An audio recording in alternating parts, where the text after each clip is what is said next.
स्वागत है आप सभी का हमारे YouTube चैनल में। और आज हम लोग पढ़ने वाले हैं क्लास 9th की हिस्ट्री की बुक से सबसे पहला चैप्टर द हड़प्पन सिविलाइजेशन।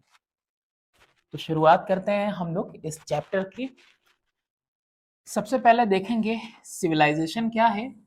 तो सिविलाइजेशन, जिसको हिंदी में सभ्यता बोलते हैं, is said to be an advanced stage of human cultural development। यानी कि क्या है, ये एक ऐसा वक्त है तरक्की का जब आप देखोगे कि जो इंसानी संस्कृति है, ह्यूमन कल्चर है, वो क्या हो रहा है, विकसित हो रहा है। उस टाइम में कैसा है, विकसित कल्चर है। इट इम्प्लाइज मतलब क्या है, यूज ऑफ सुपीरियर टेक्नोलॉजी, यानी वो लोग क्या कर रहे हैं, एक अच्छी आधुनिक तकनीक का इस्तेमाल कर रहे हैं। एंड कॉम्प्लेक्स इकोनॉमिक रिलेशनशिप, और जो आर्थिक संबंध है, इकोनॉमिक रिलेशंस हैं, वो कॉम्प्लेक्स हैं। देखो सिंपल वाले में क्या होता है कि एक टेरी टेरिटरी होती है डिफाइंड, और उसी में आदान प्रदान सिंपल तरीके से चलता है। तो ट्रेड एंड कॉमर्स का इन्वॉल्वमेंट मतलब क्या है कि इकोनॉमिक रिलेशनशिप कैसा है, कॉम्प्लेक्स है। Some of the traits which mark a civilisation are, तो सभ्यता के कुछ लक्षण होते हैं, और वो लक्षण क्या है, वो सबसे पहला लक्षण है इवोल्यूशन ऑफ सिटीज, यानी कि शहरों का होना। सरप्लस फूड, यानी अतिरिक्त पैदावार होना, खाने पीने की अनाज की चीजें। डिवीजन ऑफ लेबर, यानी लोगों के काम का वर्गीकरण, अलग अलग लोग अलग अलग काम के लिए। सिस्टम ऑफ राइटिंग, लेखा पढ़ी होना। पब्लिक बिल्डिंग का मिलना। डेवलपमेंट ऑफ टेक्नोलॉजी, और क्या है यहां पे, तकनीक का विकसित होना। ये सारी चीजें क्या है, लक्षण है एक सभ्यता की। पीरियड जो है, यानी ये जो वक्त है between 4000 and 3000 BC, saw a remarkable progress. Remarkable progress यानी अच्छा खासा, है ना, निशानदेही वाला तरक्की देखा इस वक्त ने। Man acquired greater knowledge and skill in mastering the forces of nature, यानी कि जो प्रकृति के जो फोर्सेस हैं उनको वो कंट्रोल करना सीखा, उसने अपने अंदर कौशल डेवलप किया, हुनर पैदा किया। He took to agriculture and made more efficient tools and started living a settled life on the banks of the river। खेती बाड़ी शुरू हो गई, औजारों का इस्तेमाल होना शुरू हो गया, अच्छे खासे एफिशिएंट टूल्स मतलब जो वो जो औजार हैं उनका इस्तेमाल किया, और एक सेटल्ड लाइफ जीने लगे। पहले क्या थे कि हंटर और गैदरर्स वाला हम लोगों ने पढ़ रखा है ना। तो वो क्या करते थे, एक जगह से दूसरे जगह जाते थे। लेकिन अब क्या कर रहे हैं, ये लोग एग्रीकल्चर कर रहे हैं, और एग्रीकल्चर के साथ एक सेटल्ड लाइफ, एक जगह पे जिंदगी गुजार रहे हैं, वो भी रिवर बैंक के किनारे। और रिवर बैंक के किनारे ही क्यों गुजार रहे हैं, वो भी आगे आएगा। So a number of dispersed farming villages evolved first into towns and then into cities. तो नदियों के किनारे क्या हुआ, फार्मिंग विलेजेस यानी किसानी करने वाले जो लोग थे, छोटे छोटे गांव पहले विकसित हुए। इवॉल्व मतलब विकसित होना। फिर उसके बाद वो बढ़ के किसमें हुए, टाउन्स में बने, और भीड़ भाड़ शुरू हुई तो वो किसमें तब्दील हो गए, बदल गए, शहरों के अंदर। The river valleys had the agricultural potential to support a dense population and produce surplus food। अब यहाँ पे रीजन मिल गया आपको कि ये नदियों के किनारे क्यों बस रहे थे, क्योंकि नदियों के आसपास की जो घाटी है, जो एरिया है, वहां पे खेती बाड़ी के लिए बहुत उपजाऊ जमीन मिला करती है, और जो क्या कर सकती है, अच्छे खासे पॉपुलेशन को वो सपोर्ट कर सकती है। अच्छी पैदावार होगी, ज्यादा पैदावार होगी तो ज्यादा लोगों को खाने पीने को मिल पाएगा। द सरप्लस, सरप्लस का मतलब होता है एक्स्ट्रा, अतिरिक्त। Food freed some people from the task of producing their own food. अब देखो एक परिवार में 10 लोग हैं, अब अतिरिक्त खाना पैदा हो रहा है, तो जरूरी नहीं है कि हर कोई काम करे। तो कुछ लोग जो है काम इस खेती बाड़ी से आजाद थे, तो उन्होंने क्या किया कि these individual gradually became specialist and developed a substantial range of new skill such as writing, using metal, making their alloy, seal making and large scale construction। अब जो लोग खाली हैं वो क्या करेंगे, भाई सरप्लस अतिरिक्त अनाज पैदा हो रहा है, घर के 2-4 लोगों ने कर दिया तो कर दिया, बाकी के लोग बैठे हुए हैं। तो वो बैठे नहीं रहे, बल्कि इन्होंने ग्रेजुअली, धीरे धीरे ये स्पेशलिस्ट हुए, है ना। और इन्होंने विकसित किया substantial range of new skill, नए नए कौशल इन्होंने अपने अंदर पैदा किए, जैसे कि लिखना पढ़ना हुआ, इस्तेमाल करना धातु का, मेटल्स जिसको कहते हैं, हिंदी में धातु कहते हैं, एलॉयज यानी एक से ज्यादा मेटल्स को एक साथ मिला के बनाना, सील मेकिंग, सील का मतलब होता है मोहर बनाना, और लार्ज स्केल कंस्ट्रक्शन यानी बड़े बड़े इमारतों वगैरह का बनाना, ये सब इन लोगों ने शुरू किया। सच knowledge and skills enable people to advance to a new stage in the progress of civilization। तो अब ये जो कौशल इनके अंदर प्रोड्यूस हो रहा है, तो ये क्या गया, एक नए मंच पे लेके गया, एक नए लेवल पे इनको लेके गया, इनकी सभ्यता को, ये क्या हो रहे हैं, अब तरक्की कर रहे हैं। From using stone tools, man gradually came to know the use of metals। आप कहोगे सर आप सिर्फ लाइन बाय लाइन पढ़ पढ़ के बता रहे हैं, हाँ यही करना चाहिए, एक एक लाइन पढ़नी चाहिए और पढ़ के समझना चाहिए, क्योंकि हिस्ट्री ऐसा ही है, कब कहां से पूछेगा आपको भी नहीं पता, हमें भी नहीं पता। अभी आपको लग रहा होगा कि question answers are only enough, लेकिन बाद में आपको फिर यही चीजें लाइन बाय लाइन पढ़नी पड़ेंगी किसी भी कॉम्पिटेटिव एग्जाम के लिए। तो फ्रॉम यूजिंग स्टोन टूल्स यानी पत्थरों के जो औजार थे उसको इस्तेमाल करने से ग्रेजुअली धीरे धीरे लोग इस्तेमाल करने लगे मेटल्स यानी धातु का। Metals were more durable than stone and could be used for making a variety of tools. Metals यानी जो धातु था वो क्या था, ज्यादा ड्यूरेबल यानी ज्यादा लंबे समय तक टिकने वाला था, देन स्टोन, पत्थर टूट फूट जाते थे वक्त के साथ, एंड मेड, और ये जो है इस्तेमाल किया जा सकता था अलग अलग वैरायटी ऑफ टूल्स बनाने में। पत्थर तो कुछ खास तरीके के टूल्स बन सकते थे, लेकिन मेटल ऐसा था कि उसको पिघलाकर आकार देकर कई तरीके के टूल्स बन सकते थे, औजार बन सकते थे, वेपन्स यानी हथियार बन सकते थे। The first metal to be discovered was copper. सबसे पहला जो खोज हुआ जिस धातु का, उसका नाम है, मेटल का नाम है copper. For a long time, stone implements continued to be used along with copper।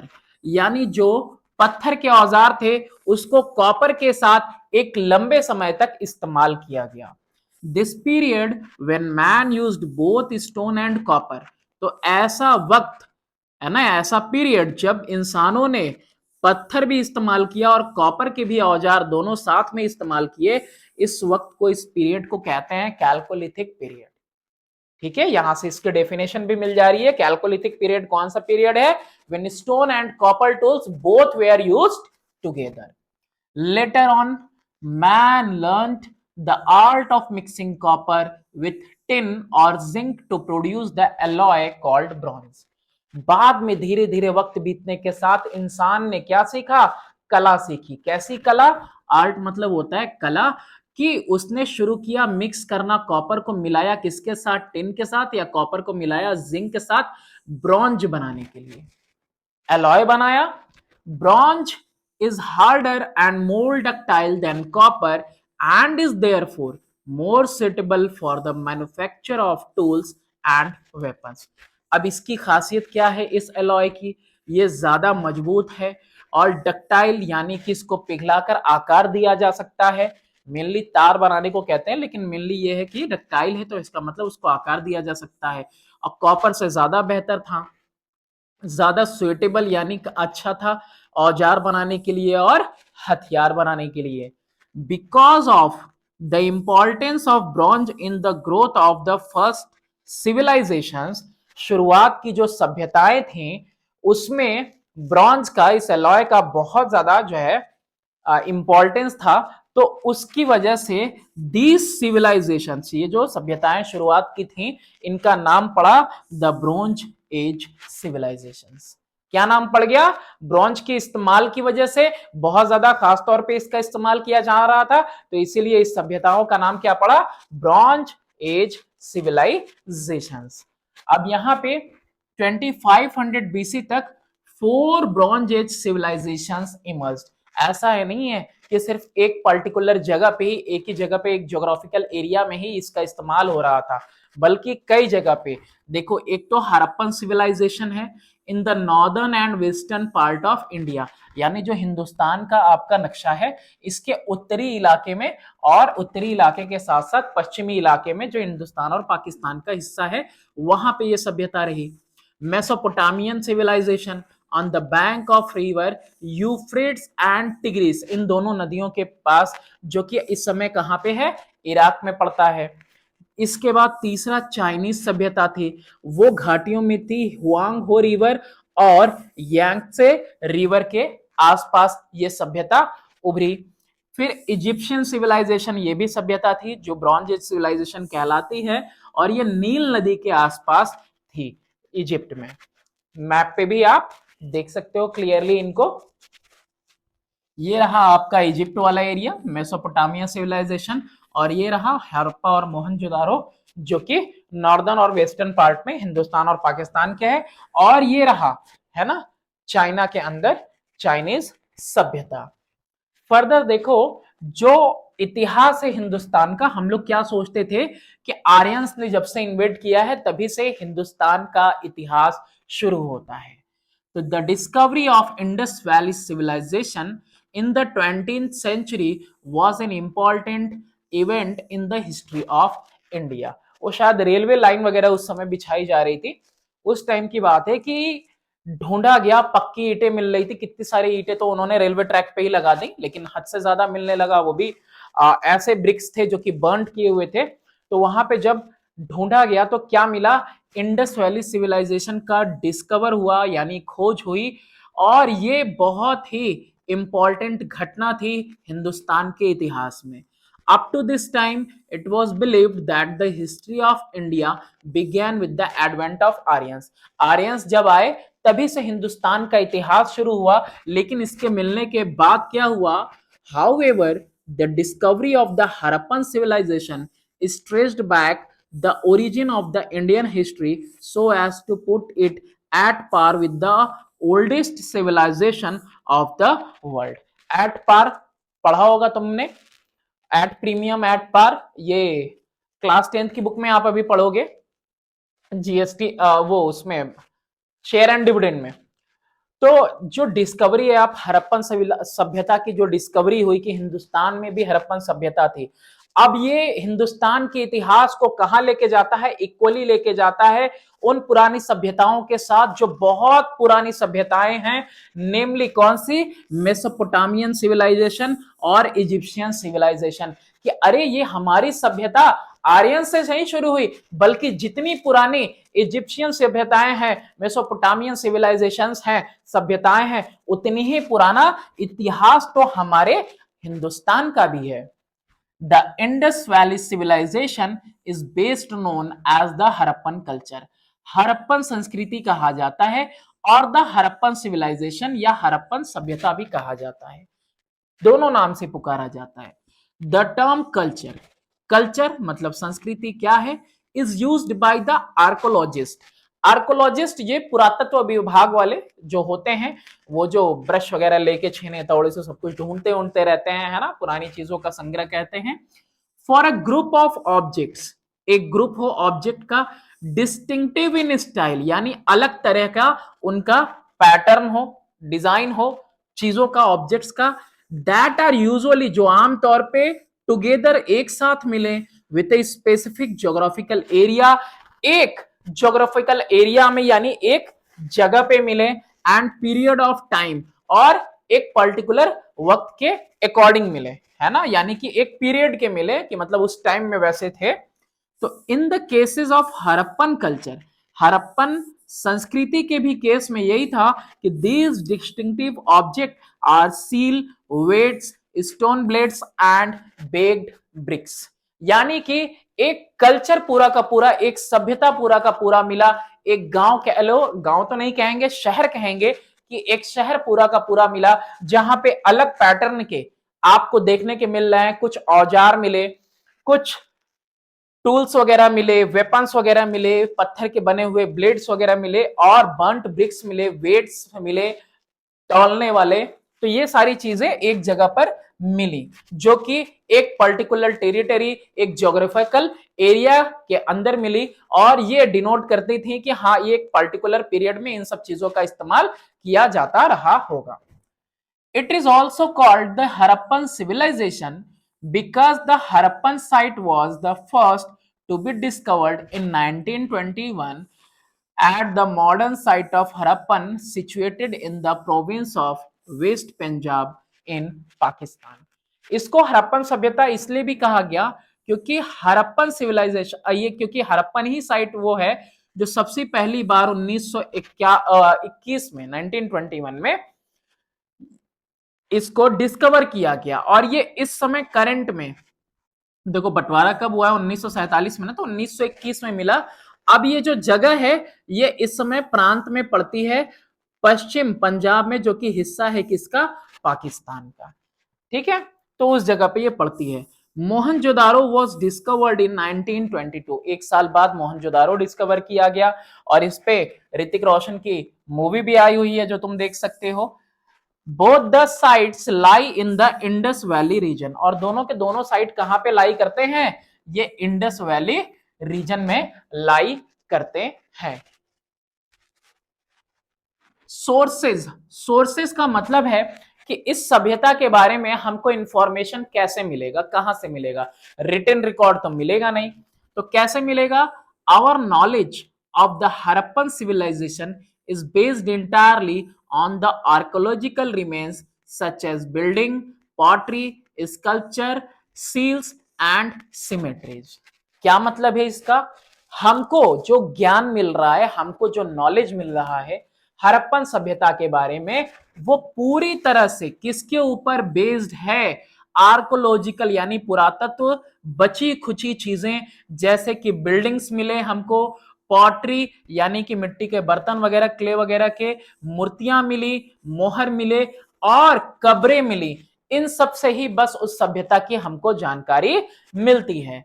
This is so because no adequate written record are available. काफी हद तक एक अच्छी खासी मात्रा में कोई रिटन रिकॉर्ड तो हमको मिला नहीं है, तो हमको इंफॉर्मेशन के सोर्सेस क्या हैं, बस यही सब इंफॉर्मेशन के सोर्सेस हैं, इन्हीं से हमको इंफॉर्मेशन मिला। A number of seals were discovered with a few letters engraved on each, but the script has not been deciphered as yet। अब देखो यहाँ पे ना धीरे धीरे मेरे साथ पढ़ते चलोगे, एक एक वर्ड मीनिंग देखोगे तो आगे का इतिहास और आसान हो जाएगा। एक बार आपने बुक ओपन की, आपने पढ़ा, रीडिंग की, और आपको सारा मतलब समझ में आने लगा। और ऐसा इसलिए है क्योंकि जो है काफी मात्रा में कोई रिकॉर्ड नहीं मिला।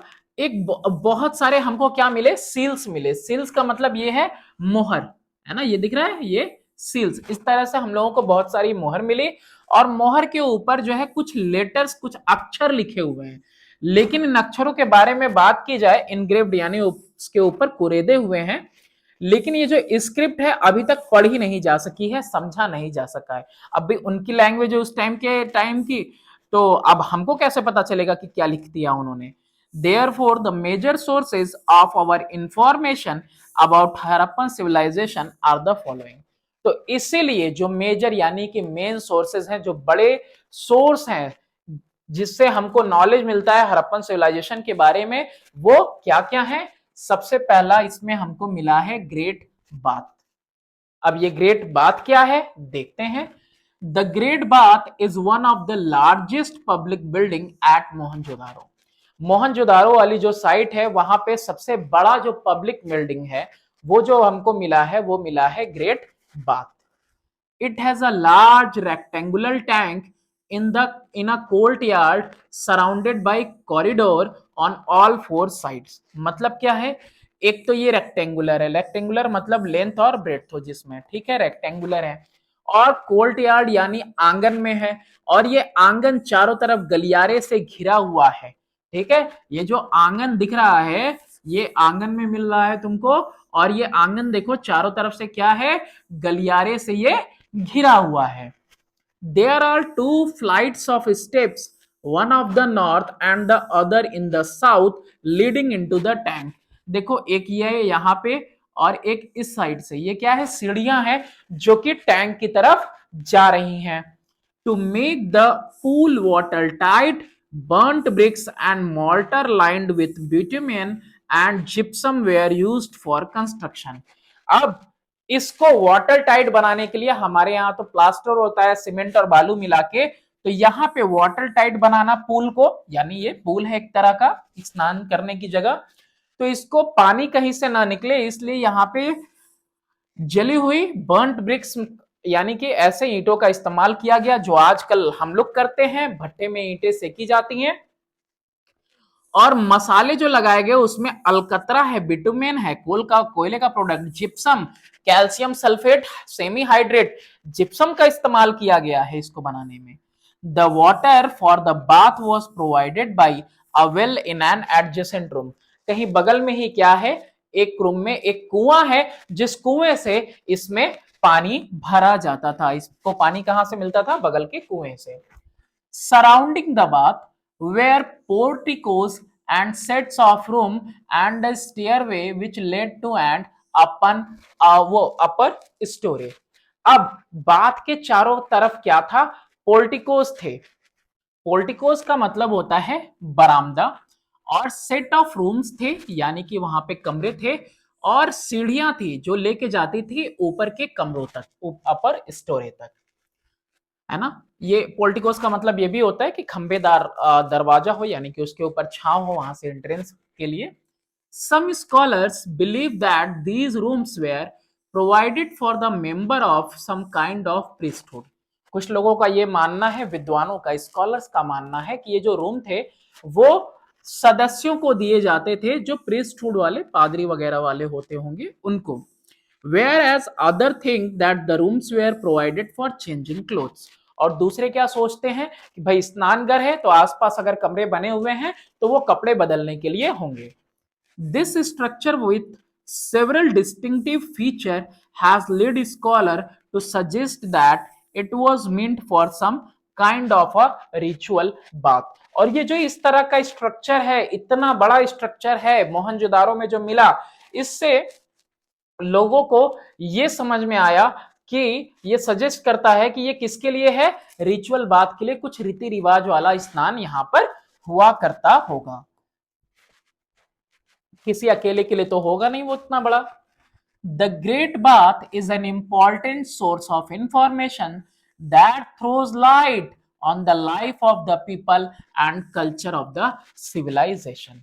अब ये जो स्नान करने की जगह है, ये जो ग्रेट बात है जहां रीति रिवाज वाले के तौर पे स्नान हो रहा है, तो ये क्या है, एक बहुत ही मेन, मुख्य, हमको एक इंफॉर्मेशन का सोर्स है जहां से हमको जानकारी मिल रही है लोगों के बारे में और उस सभ्यता के बारे में कि कितने अच्छे खासे ये एडवांस रहे होंगे। The construction of the great bath indicate that the art of building had reached a degree of perfection at that time. इतने पुराने समय में, उस टाइम में भी देखो कितना अच्छा डिग्री ऑफ परफेक्शन है कि बिटुमेन और जिप्सम का इस्तेमाल किया गया है पूल को वाटर टाइट बनाने में, और इतना बड़ा कंस्ट्रक्शन किया गया है, सीढ़ियां बनाई गई हैं उतरने और चढ़ने के लिए टैंक के अंदर, बगल के कुएं से ही पानी मिल रहा है। तो इससे पता चल रहा है कि जो कला है बिल्डिंग बनाने की वो हाई डिग्री ऑफ परफेक्शन पे थी उस समय में, यानी उस समय भी लोगों की जो सोच थी, कला थी, वो काफी आधुनिक थी, मॉडर्न थी। The massive structure point out that there might have existed a ruling class that could mobilize labor, collect taxes and build such a huge structure for public. अब इससे एक और चीज पता चलती है कि ये इतना बड़ा स्ट्रक्चर जरूर किसने बनवाया होगा, किसी रूलिंग क्लास ने, यानी जो रूल करता है, शासन करता है, उसने बनवाया होगा, जिसने इकट्ठा किया होगा, मोबिलाइज किया होगा, श्रमिकों को, काम करने वालों को टैक्सेस कलेक्ट किए होंगे और इतना बड़ा स्ट्रक्चर पब्लिक के लिए बनवाया होगा। Most of the scholars agree that the Great Bath might have been used for religious purposes. Mostly जैसे रीति रिवाज वाला है वैसे ही ज्यादातर लोग बिलीव करते थे कि यहाँ पे रीति रिवाज के अकॉर्डिंग स्नान करने की जगह थी। This indicate the importance attached to ceremonial bathing in sacred tanks pools and river since the immemorial. Indicate मतलब होता है कि ये दिखाता है, हमको दर्शाता है इंपॉर्टेंस, इंडिकेट करता है, हमें दर्शाता है कि कितना इंपॉर्टेंट था सेरेमोनियल बात, सेरेमोनियल यानी किसी समारोह वगैरह के दौरान बात करना इन सेक्रेड टैंक यानी पवित्र टैंक में, पूल में और नदियों में, और वो भी कब से, इमेमोरियल यानी जब से इतिहास लिखा जा रहा है उससे भी प्राचीन काल से, यानी बहुत पुराने समय से ये चीजें थी। The design of the great bath portrays the efficient planning in the structural feature relating to water supply and sewage disposal। ये भी देखो कि इसकी जो डिजाइन है इस ग्रेट बात की, वो दिखा रही है, चित्रित कर रही है, दिखा रही है हमें इफिशिएंट प्लानिंग की, कितना बेहतर तरीके से इसको प्लान करके बनाया गया है, वाटर सप्लाई कितना अच्छा है, और जो नालियों के रास्ते पानी जाने वाला है वो भी कितना बेहतर इन्होंने बनाया है। सारी चीजों को रखते हुए, कंसीडर करते हुए डिजाइन किया गया है। दूसरी चीज सिटाडेल। सिटाडेल क्या है? The raised area of each city was called the citadel. हर एक शहर में क्या था? एक रेज्ड एरिया था, एक लोअर लेवल था, एक लोअर टाउन है, आप देख सकते हो डायग्राम में, और एक उठा हुआ ऊपर का एरिया था। It owed its height to the building constructed on mud bricks platform. इसको इसका हाइट कैसे मिला था? यानी कि ये कीचड़ वाले जो ब्रिक थे, मड ब्रिक थे, उनके ऊपर इस शहर को बनाया हुआ था, इस पोर्शन को, तो इसको इसी की वजह से इसकी हाइट मिली हुई थी। The Citadel had the houses of the ruling class and important building like great bath, granary, assembly hall and the workshop.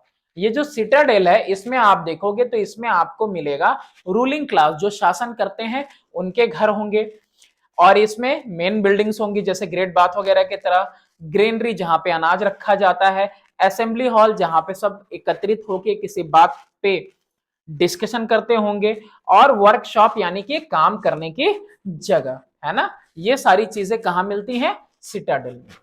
Citadel points to the elaborate planning that went into development of cities and justifies that the Harappan civilization was an urban civilization।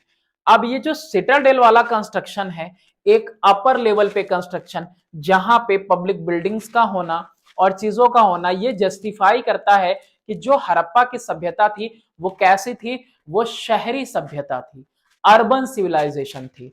ठीक है, एक होता है rural यानी ग्रामीण, और एक होता है अर्बन, तो अर्बन सिविलाइजेशन थी। The presence of specific building and houses of the ruling class indicates some sort of social classification। अब देखो यहाँ पे ये अपर लेवल पे है, ये लोअर टाउन में है, तो ये डिस्टिंक्टिवनेस यानी कि ये जो अलग अलग है, डिफरेंस है, ये दिखाता है कि यहाँ पे कुछ सामाजिक वर्गीकरण जरूर होगा, यानी सामाजिक रूप से अलग होंगे ये सब। तीसरा क्या चीज मिली? सील्स यानी मोहर मिले। The seals used by the Harappans show their artistic skills. ये जो मोहर मिले हैं इसके ऊपर कला बहुत बेहतरीन आपको दिखती है। About 2000 seals have been discovered. Of these a great majority comprise short inscription with picture of the one-horned bull, buffalo, tiger, goat, elephant and rhinoceros। 2000 अब तक ऐसी मोहर मिली है, ऐसी छोटी छोटी मोहर 2000 के करीब मिली है, और मेजोरिटी ज्यादातर में तुमको क्या मिलेगा? कुछ कुछ छोटे छोटे लिखे हुए अक्षरों में, और साथ में एक सिंग वाला आपको क्या मिलेगा? वन हॉर्न्ड बुल, एक सिंग वाला सांड मिलेगा, बुफेलो मिलेगा, टाइगर, गोट या एलिफेंट या फिर राइनासोरस, यही सब इसके ऊपर, मोहर के ऊपर बना हुआ है। Further material used in making the seals comprise terracotta, steatite, agate etcetera. अब ये जो चीजें इस्तेमाल हुई हैं इसको बनाने में, तो टेराकोटा यानी कि क्ले, चीनी मिट्टी वगैरह या फिर मिट्टी से बना हुआ है, स्टेटाइट ये एक तरह का मेटल है, एजेट भी उसी तरह का है कि जिससे क्या किया गया है? इनको बनाया गया है। Most of the seals are rectangular और square but some of them are circular in shape. Rectangular seal भी देखने को मिलती है मोहर, और फिर उसके बाद स्क्वायर शेप में भी मिलती है जिसके चारों साइड इक्वल है, और साथ में गोल मोहर भी हमको देखने को मिलती है। Harappan seals provided useful information about the script, trade, religion and the beliefs of the Harappan. अब इन मोहर से हमको क्या पता चलता है? हमको पता चलता है उनके धर्म के बारे में, रिलीजन के बारे में, उनके बिलीफ्स के बारे में कि क्या वो मानते थे, और इसके अलावा किस तरह का वो स्क्रिप्ट यानी किस तरह का लिखते थे वो लोग, किस तरह का लैंग्वेज वगैरह, और किस तरह का उनका व्यापार था। तो व्यापार के बारे में, धर्म के बारे में, लिख के बारे में सब कुछ हमको इन मोहरों से पता चलता है। Seals of Pashupati show that the people believed in Shiva, यानी शिव के बारे में सोचो उतने पहले से ये लोग जानते थे। It shows a three faced deity wearing a buffalo horn head dress, seated cross-legged on a throne and surrounded by an elephant, a tiger, a buffalo and a rhinoceros। अब यहाँ पे ये जो पिक्चर है दिख रहा है, ये हेड है देखो, और ये बैठी हुई है किसके ऊपर, है ना, थ्री फेस्ड देती है। इसका चेहरा कितनी तरफ है देखो, ये भी एक चेहरे का पार्ट है, ये भी देखो चेहरे का पार्ट है, तो तीन तरफ चेहरा है ना। Veering buffalo horn, buffalo horn यहाँ पे इसने सर पे पहना हुआ है, क्रॉस लेग, एक पैर दूसरे पैर के ऊपर करके बैठा हुआ है गद्दी के ऊपर, और आसपास क्या है, एक एलिफेंट है, एक टाइगर है, एक बोफेलो है और एक राइनोसोरस है, और दो डियर यानी कि हिरन है एट हिज फीट, है ना, फीट पे क्या है, हिरन है। This deity has been identified as Pashupati Mahadev, और इस deity को कैसा आइडेंटिफाई किया गया है, चिन्हित किया गया है, पाया गया है कि ये कौन है, पशुपति महादेव।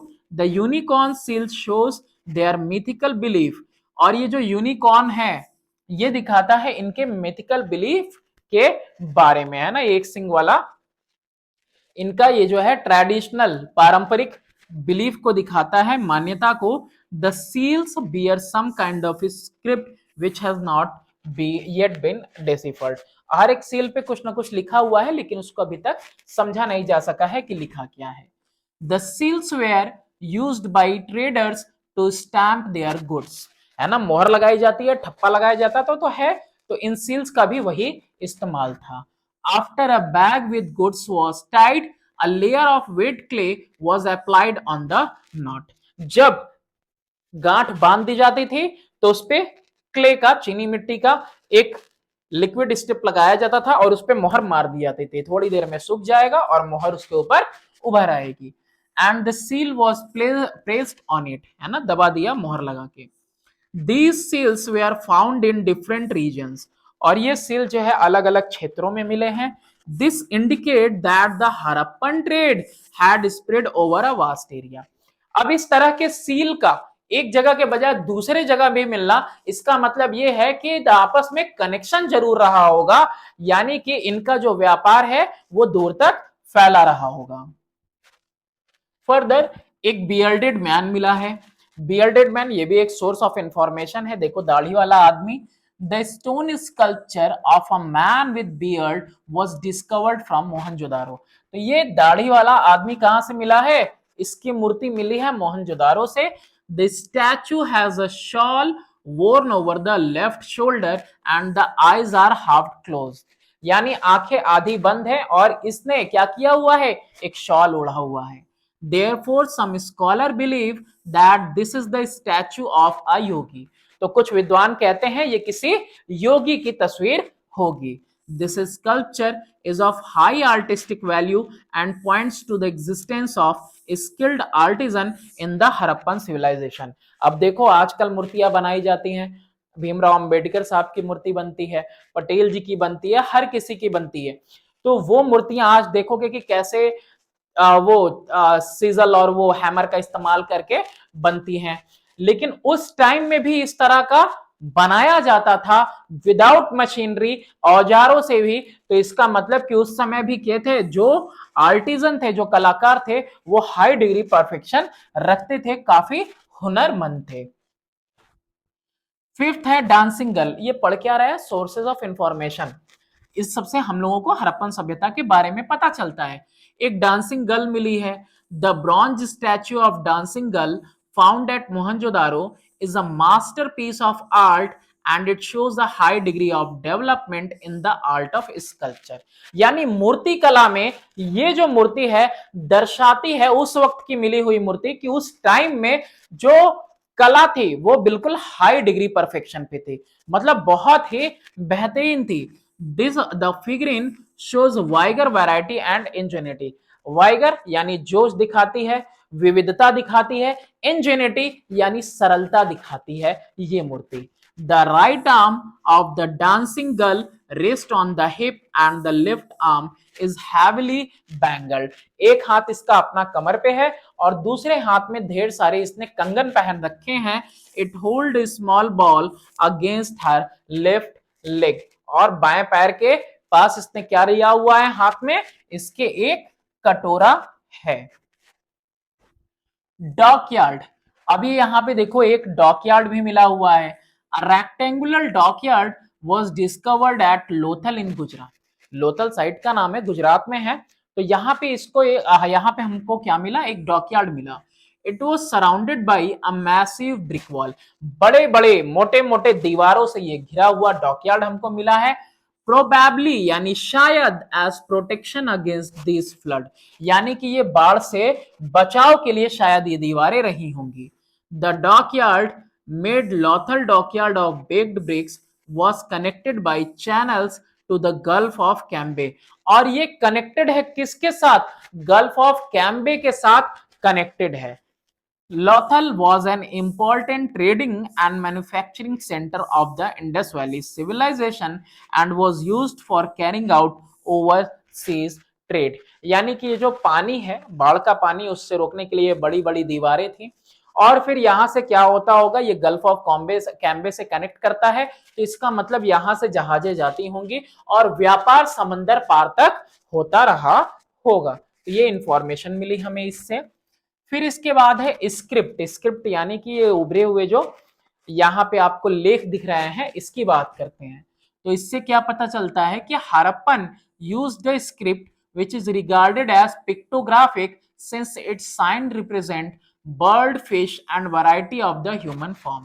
यानी इंसान का जो फॉर्म है उसके अलग अलग फॉर्म यहाँ पे आपको दिखाई दे रहे हैं. तो एक तो ये है पिक्टोग्राफिक, इसलिए कहा जा रहा है क्योंकि मोस्टली हर जगह पे क्या यूज किया गया है, फिगर का इस्तेमाल किया गया, पिक्चर का इस्तेमाल किया गया है. The number of signs of Harappan script is known to be between 375 and 400. यानी जितनी भी निशानियां हमको मिली हैं वो तकरीबन 375 से 400 काउंटिंग में है.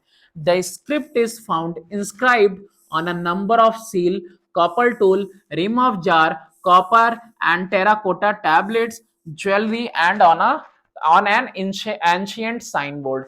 यानी कि प्राचीन साइन बोर्ड पे भी हमको ये मिला है. कोई घड़ा है, जार है, उसके रिम पे, उसकी गर्दन पे भी हमको उभरा हुआ मिला है. बहुत सारे कॉपर के औजारों पे भी मिला है. बहुत सारी मोहर पे भी हमको इस तरह का स्क्रिप्ट देखने को मिला है. डिस्कवरी कब कब हुई, कौन कौन से साइट्स की, किसके द्वारा हुई? तो देखो हड़प्पा की डिस्कवरी 1921 में दयाराम साहनी ने की थी. मोहनजोदारो एक साल बाद आर.डी. बनर्जी ने की. फिर चनहुद्रो ये 1931 में एनजी मजूमदार के द्वारा हुई. कालीबंगन 1953 में बीबी लाल एंड एएन घोष को क्रेडिट जाता है इसके डिस्कवरी का. कॉट डीजी ये 1955 में फजल अहमद खान के द्वारा हुई. और लोथल जो गुजरात वाला है 1957 में एसआर राव के द्वारा. और ये कौन है, सुरको टाड़ा, ये 1972 में, यानी देखो रिसेंट का है, जेपी जोशी द्वारा. और फिर धोलावीरा उससे भी ज्यादा रिसेंट है, ये 1990 है, 91 में इसकी डिस्कवरी हुई आरएस भेस्ट के द्वारा. ठीक है, तो ये सब कुछ जो है मिला है. फर्दर अब देखते हैं ओरिजिन ऑफ द सिविलाइजेशन, यानी कि ये सभ्यता की शुरुआत कैसी है. ही फॉरेन ओरिजिन. कुछ लोग मानते हैं कि बाहरी लोग थे जिन्होंने इस सभ्यता की शुरुआत की होगी हिंदुस्तान के अंदर. Some scholars believe that this civilisation came into existence as a result of sudden migration of people with an urban civilization to Indus Basin. यानी ये लोग किसी शहरी सभ्यता के रहे होंगे और वहां से माइग्रेट करके टहलते घूमते अपनी जगह को छोड़ के कहीं इधर आए होंगे और यहां इन्होंने अपनी सभ्यता बसाई होगी इंडस बेसिन के आसपास। According to this scholar, the Harappan civilization was an offshoot of the Mesopotamian civilization। यानी इसी की जड़ है भाई, मेसोपोटामियन सिविलाइजेशन जो सभ्यता रही है उसी की ये है, यानी कि उधर ही के कुछ लोग रहे होंगे और वो आए होंगे और यहाँ पे जो है इन्होंने बस्ती बसाई होगी। हाउएवर एक्सकेवेशन का मतलब होता है जो खुदाई की गई, जो खोज किया गया। At various Harappan sites have indicated striking differences between the Harappan and the Mesopotamian civilisation. शुरुआत में एग्री तो हो गई इस बात के लिए कि हाँ भाई वो सभ्यताएं इतनी आधुनिक थी, तो वही आधुनिक सभ्यताओं से कुछ लोग निकल के आके बस गए होंगे और एक नई सभ्यता का यहाँ शुरुआत किया होगा इंडस बेसिन पे।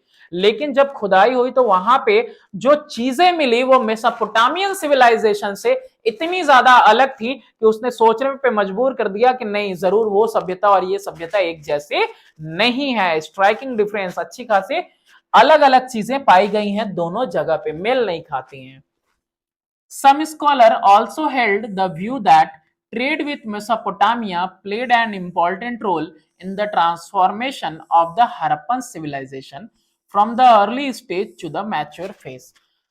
कुछ लोग ये मानते हैं कि हड़प्पन सिविलाइजेशन यहीं शुरू हुई होगी और वो आधुनिक नहीं हुई होगी, लेकिन जब ट्रेड हुआ होगा मेसोपोटामियन सिविलाइजेशन के साथ तो फिर इनके अंदर भी क्या हो गया होगा, डेवलपमेंट आया होगा, इन्होंने भी अपने आप को विकसित किया होगा। But this theory has been rejected on the ground that no evidence of the trade with Mesopotamia during the early Harappan period has been found।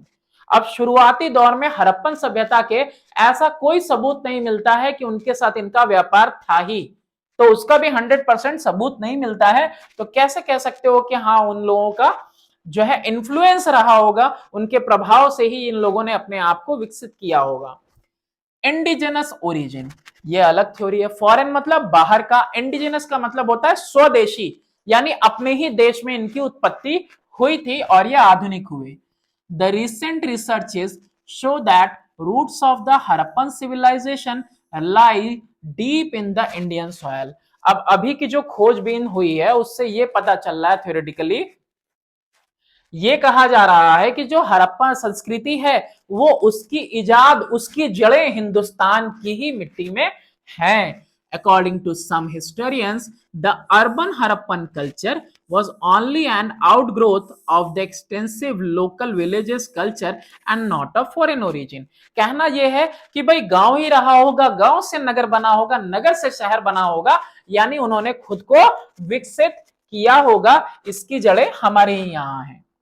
These culture probably मतलब शायद contributed to the growth of Harappan civilization together with the external stimulus provided by trade contact with Mesopotamia।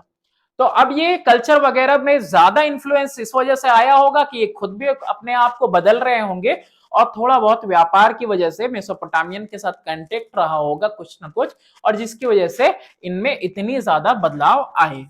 These historians found some marked similarities between the pre-Harappan and proto-Harappan culture at Kot Diji, Amri and Kalibangan in terms of granary, defensive wall and long distance trade in these settlement। क्या कह रहा है कि ये जो इतिहासकार हैं इन्होंने कुछ समानताएं देखी हैं, यानी एक जैसी चीज, सिमिलर चीजें देखी हैं प्री हड़प्पन में, यानी हड़प्पा से पहले और प्रोटो हड़प्पन कल्चर के बाद में।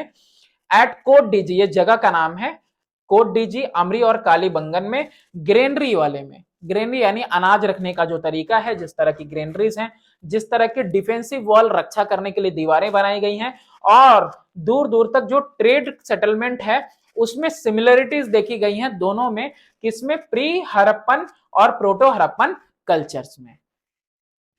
फ्रॉम दिस, और इससे हिस्टोरियन यानी इतिहासकार क्या सोचते हैं, कंक्लूड करते हैं कि that Harappan civilisation evolve from these agricultural communities, यानी कि ये जो एग्रीकल्चरल कम्युनिटीज हैं, यानी कि खेती बाड़ी वाले जो समुदाय हैं, इनसे ही ये हड़प्पन सिविलाइजेशन जो है इवॉल्व हुआ होगा। ठीक है, फर्दर आगे देखते हैं। एक्सटेंट ऑफ द सिविलाइजेशन यानी ये सभ्यता कितनी दूर तक फैली हुई थी, फैलाव कहां तक था? तो entire area of the Harappan civilisation is triangular in shape and account for about 1.3 million square kilometre. कितना एरिया कवर करती है? ये एरिया कवर करती है 1.3 स्क्वायर किलोमीटर का, 1.3 मिलियन स्क्वायर किलोमीटर का। एंड ये जो एरिया है वॉज द लार्जेस्ट एरिया, सबसे बड़ा एरिया है अमंग द एंशियंट सिविलाइजेशन। जो प्राचीन सभ्यताएं हैं और सभ्यताएं एक अच्छी खासी जगह में फैली हुई हैं, तो ये जो हड़प्पन सिविलाइजेशन है ये सबसे ज्यादा जो है ये फैली हुई है एरिया में।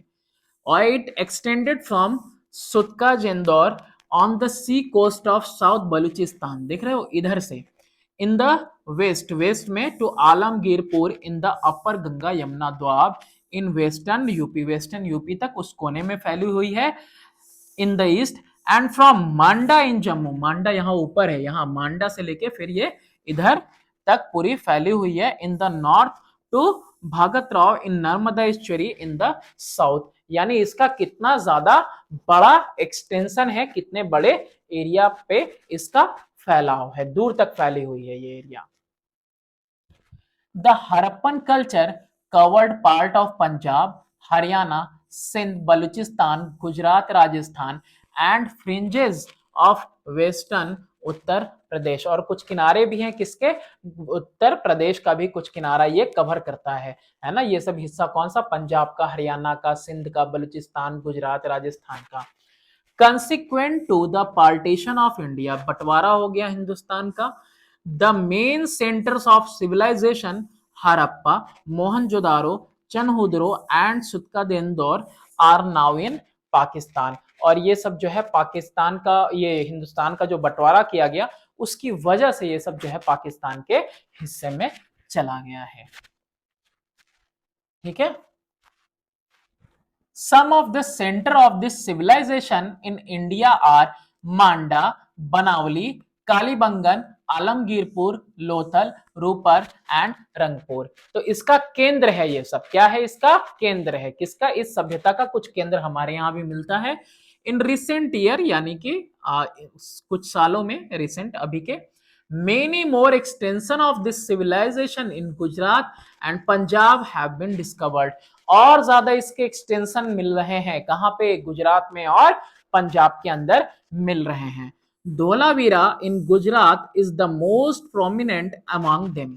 धोलावीरा जो गुजरात में है ये इसमें सबसे इंपॉर्टेंट है।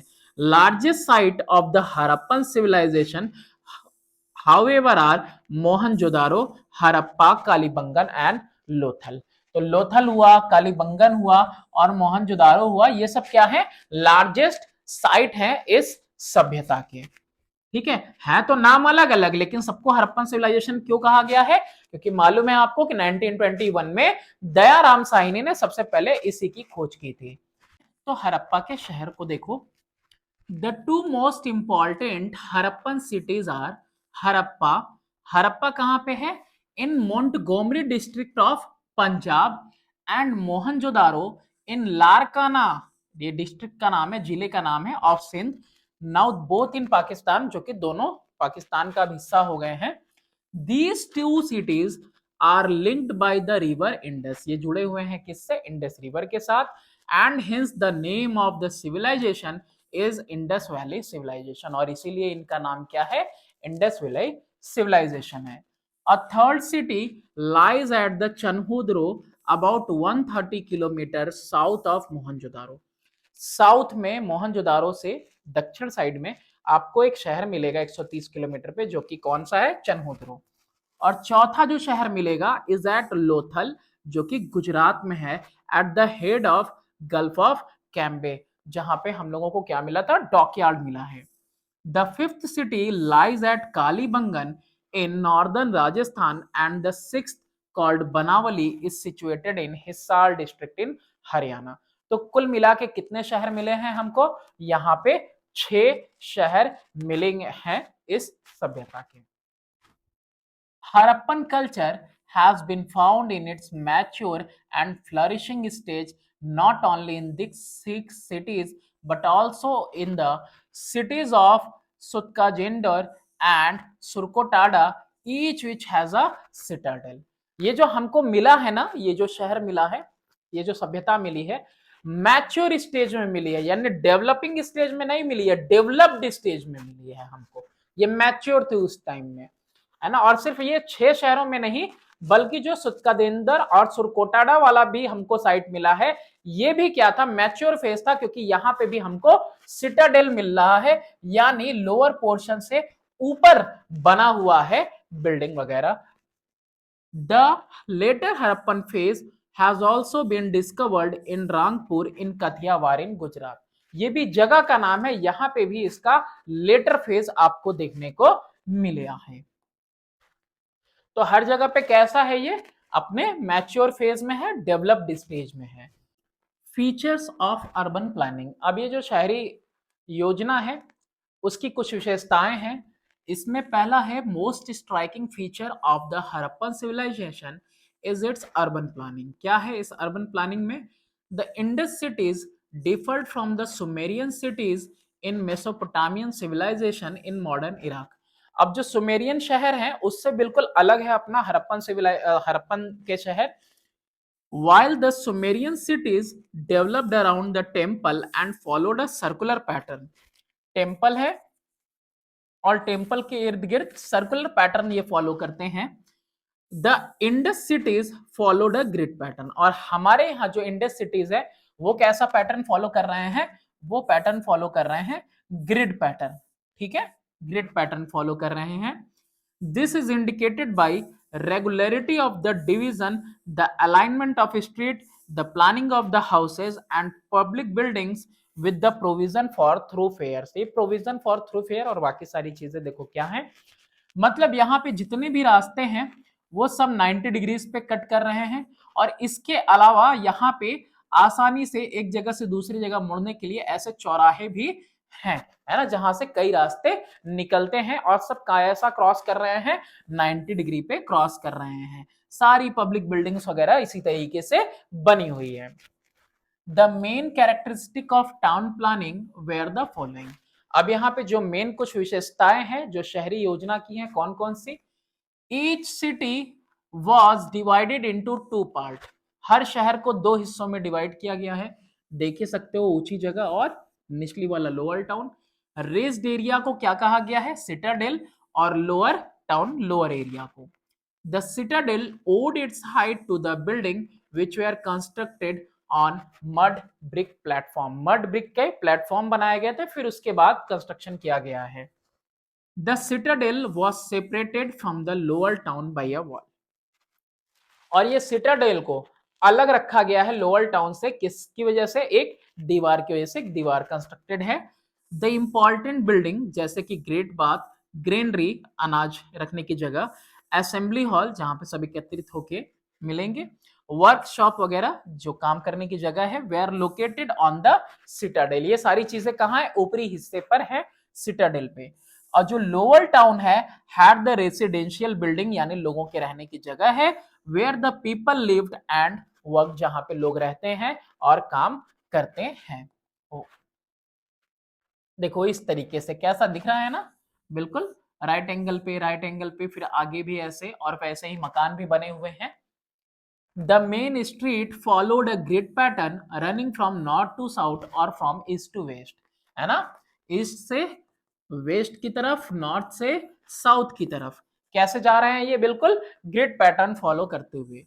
Houses at street corner were rounded to allow car to pass easily. देखो कितना बेहतरीन उनका था कि इस तरह से रास्ते ऐसे बने होते हैं, है ना। तो यहाँ पे क्या था कि कहीं आसानी से मुड़ सके, तो उसके लिए ये किनारों पर जो बिल्डिंग्स हैं वो कैसे हैं? सर्कुलर हैं, इस तरीके से हैं, कॉर्नर्स पे राउंडेड थे, ताकि क्या हो सके, ऐसे बिल्कुल नहीं थे, राउंडेड थे, राउंडेड, ताकि क्या कर सके, जो वो गाड़ियां वगैरह हैं, कार्स वगैरह हैं, वो आसानी से एक तरफ से दूसरी तरफ जा सके, राउंडेड थे। House drains emptied all waste water into the street drains। देखो नालियां भी बनी हुई थी गलियों के अंदर कि घर की सारी गंदगी उसमें जाती थी। The streets cross the main road at right angle dividing the city square or rectangular blocks। इसी तरीके से देखो मेन एंगल पे काटती थी चारों तरफ से जो रास्ते आया करते थे। घर की बात करें तो जो मेन कैरेक्टरिस्टिक है, विशेषता है घर की, वो क्या है? Residential building were built according to a set plan on a high mound in order to protect them from floods. यानी कि उचले जगह पे देखो घर मकान कहां बने हुए हैं? उचले जगह पे बने हुए हैं ताकि फ्लड वगैरह बाढ़ वगैरह से उसको बचाया जा सके। देयर फाउंडेशंस वेयर डीप, और इनकी जो नींव रखी गई है काफी गहरी रखी गई थी। There were variation in the size of the houses from single room tenements to bigger houses with courtyard up to 12 rooms, private wells and toilets। अभी इतना समझो, यहाँ पे जो साइज है घरों का वो अलग अलग था। एक सिंगल कमरे का किराएदार वाला घर के टाइप से लेके बड़े बड़े आंगन वाले कोर्टयार्ड वाले घर थे, 12 कमरों वाले प्राइवेट खुद का, उसमें कुआं था घर के अंदर और टॉयलेट था। Each houses had covered drains connected with the street drain। हर एक घर पे की जो नाली थी वो ढकी हुई थी जो मेन गली के नाली से मिलती थी। कितने साफ सफाई वाले भी ये रहे होंगे। The entrances to the houses were from the narrow lanes which cut the street at right angles। और यहाँ पे जो घर में जाने का रास्ता था नैरो लेन्स, पतली लेन से होके जाता था जो कि गलियों को काटता था कितने पे? 90 डिग्री के एंगल पे कट करता था। ठीक है। The kitchen was placed in sheltered corner of courtyard. आंगन, आंगन में जहां छांव है, छांव वाले में यानी उसके ऊपर शेल्टर लगा हुआ था किचन में। And the ground floor contained store room and well chamber. और जो निचला ग्राउंड फ्लोर होता था, नीचे का जो फ्लोर था उसमें क्या था? स्टोर रूम था और कुएं की जगह थी, वेल चैम्बर था। The houses were made of brick, मिट्टी के बने थे, सॉरी ईंटों के बने थे, एंड वुड, लकड़ियों के। Each house had doors, windows and ventilators, रोशनदान भी थे खिड़की दरवाजों के अलावा। Doors and windows opened on the side of street and not on the main roads. जो गलियां हैं, गलियों की तरफ खिड़कियां खुलती थी, न कि मेन रोड की तरफ खिड़कियां खुलती थी। जैसा कि हम लोगों ने देखा कि मेन रोड से पतला लेन कटता था और उधर से फिर दरवाजा हुआ करता था किसका? घर का। मॉन्यूमेंटल आर्किटेक्चर की बात करें, यानी कि यहाँ पे जो भी हम लोगों को ये आर्किटेक्चर बिल्डिंग वगैरह दिख रही है, तो इसमें सबसे पहला है आपका ग्रेट बाथ, जिसके बारे में ऑलरेडी हम लोगों ने देख लिया। यहाँ पे रीति रिवाज वाला जो स्नान होता था, इसीलिए यहाँ पे हमने इसको स्किप किया। ग्रेनरीज यानी जहां पे अनाज रखा जाता है, तो granaries have been found at several sites. अलग अलग जगह पे ये ग्रेनरीज मिले हैं, अनाज रखने की जगह। मोहनजोदारो में भी मिला, हड़प्पा में भी, लोथल में भी और कालीबंगन में भी। However, at Harappa there were 2 rows of 6 granaries। 6 granaries के ना 2 रो यहाँ पे देखने को मिले हैं। To the south of granaries, यानी जो granaries हैं उनके दक्षिण में, at हरप्पा, हरप्पा में working floor consisting of rows of circular brick platform were discovered। यानी कि गोल है ना प्लेटफॉर्म ईंटों का बना हुआ मिला है। It is believed that these floors were meant for threshing grain, है ना, थ्रेश करने के लिए अनाज को पटक के वो अलग करना, उसको थ्रेशिंग कहते हैं। तो वो काम के लिए यहाँ पे होता होगा ये प्लेटफॉर्म, उस पे पटकते होंगे। Because wheat and barley grains were found in the crevices of the floor. Crevices का मतलब होता है दरारों में, दरारों में जो है क्या मिला है? व्हीट और बार्ले के कुछ अंश मिले हैं। 2 रूम्ड बैरक्स, 2 रूम मिले हैं बैरक टाइप के, which possibly accommodated labourers have also been found at Harappa. तो जिससे ये पता चलता है कि शायद वहां पे लेबर वगैरह भी रहते होंगे, काम करने वाले, क्योंकि बैरक है, 2 रूम है वहां पे। The location of Harappa near the river Ravi suggests that food grain were brought to this place by boat. अब ये कहाँ पे है? ये है रवि नदी के किनारे, तो इससे ये भी सजेस्ट होता है कि शायद ये अनाज वगैरह कैसे आता होगा? जहाज के रास्ते, नाव के रास्ते आता होगा। It was built on a raised platform to protect it from floods. और नदी के किनारे ये ऊंचाई पर भी किस लिए बनाया गया? ताकि कभी पानी अगर नदी का बढ़ जाए, बाढ़ आए, तो ये उससे बचा रहे। The granary had ventilation to prevent grain from becoming mildewed. Mildewed का मतलब होता है फफूंद लग जाना, तो यहाँ पे वेंटिलेशन भी था ताकि उसमें फफूंद वगैरह ना लगे, अनाज के अंदर अनाज किसी तरह खराब ना हो।